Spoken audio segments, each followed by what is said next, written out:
After months of creative stagnation, here I am again. I was looking through a few untitled documents the other day, convinced that what I was reading was not my own craft. But it sure was, unless someone hacked into my drive and casually let inspiration flow through their fingers and onto those documents. Lately, there has been an internal struggle about finding clarity on the right path, combined with the tedious task of finding the right home. Yes, you heard me right, I have moved for the third time. While that wasn't pleasant at all, it did bring me to a much better place, one better suited for me and my cat Atie.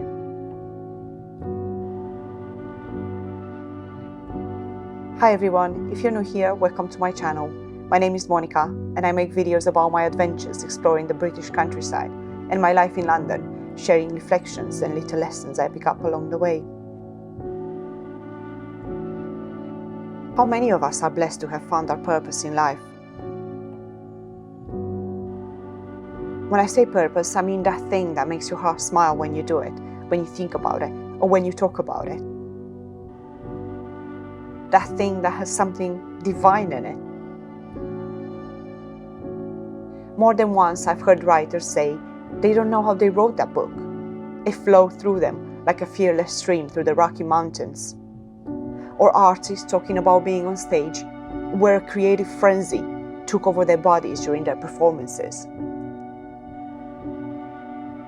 It almost seems as if these people admit there is an unknown source and passion that cannot be found in anything else. Nowadays we have more freedom of choice than ever, yet confusion sets the tone for everything. For relationships, for careers, for purpose, even for the type of drink you want when you casually find yourself in a Starbucks. The road of life is paved with trial and error. You start with enthusiasm, followed by courage and drive, then some fears creep in, and you begin to doubt yourself. Am I on the right path? Is this what I'm supposed to be doing?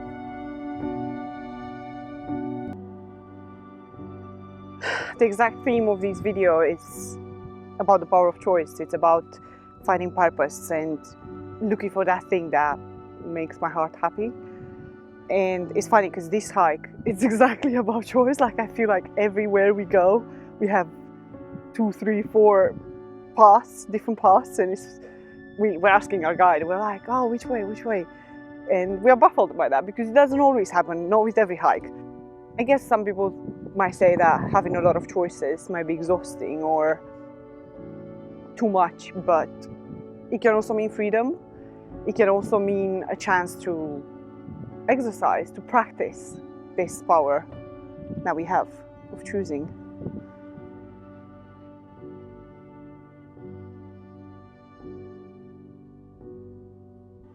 I need to admit, I'm a bit suspicious of people who are very sure of themselves in this matter, because very few of us are truly lucky enough to come into this world with such clarity. Instead, I'm more inspired by those who are out in the trenches, finding an invisible enemy and somehow managing to see the light at the end of the tunnel.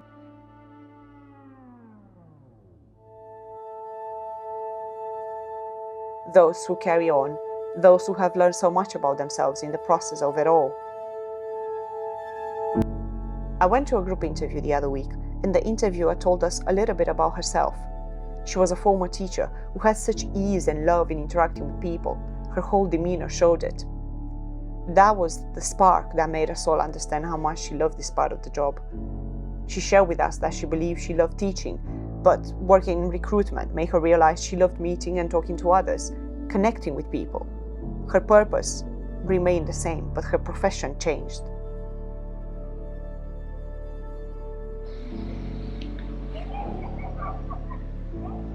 This looks so dreamy. It looks like out of a novel, out of a kid's novel.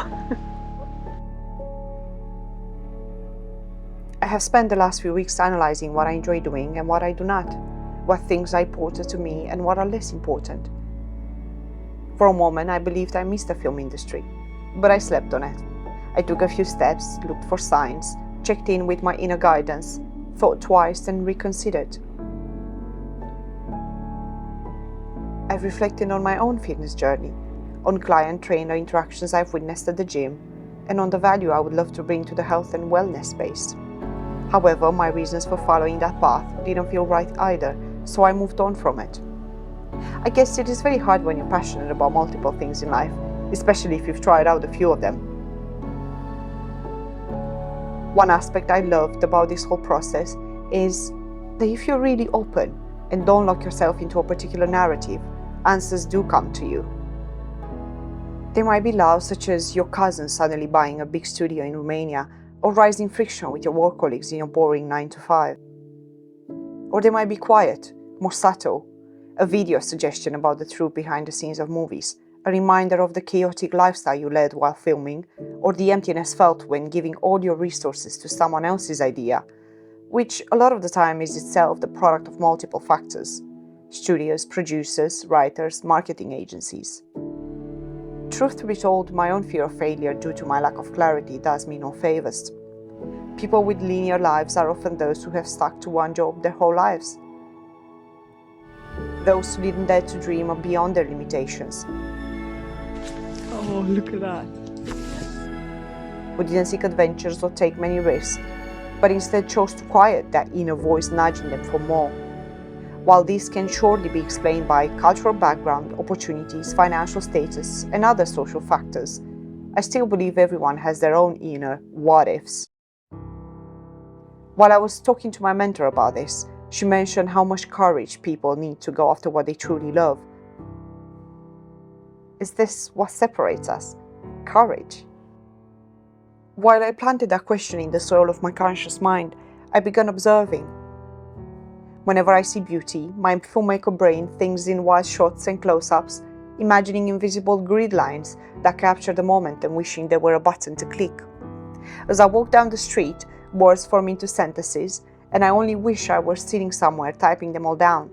There are mornings when I start writing the untitled documents I mentioned at the beginning. But the inspiration doesn't last long. It comes in waves, knocking at my door at inconvenient times, and it doesn't linger. How can I make it stay? How can I help flourish it, nurture it so it helps me grow? Consistency might be one answer. A real choice to make space for it might be another. I need to empower my creativity and realize that what I'm doing here is being a director on my own terms. The signs were there all along. In this space, I get to write, to script, to shoot, to edit my own films. They might not be big productions. They won't go to any festivals. They do not abide by a checklist. And frankly, they exist on a platform where there are plenty of us. But it's my own pocket full of sunshine, and I'm choosing to pursue it once more. While my journey of finding my purpose is unraveling right before my eyes and yours, feel free to share in the comments whether you have come to terms with your own path, or if you're still searching. Thank you for sticking until the end. I'll see you on my next one. Bye everyone.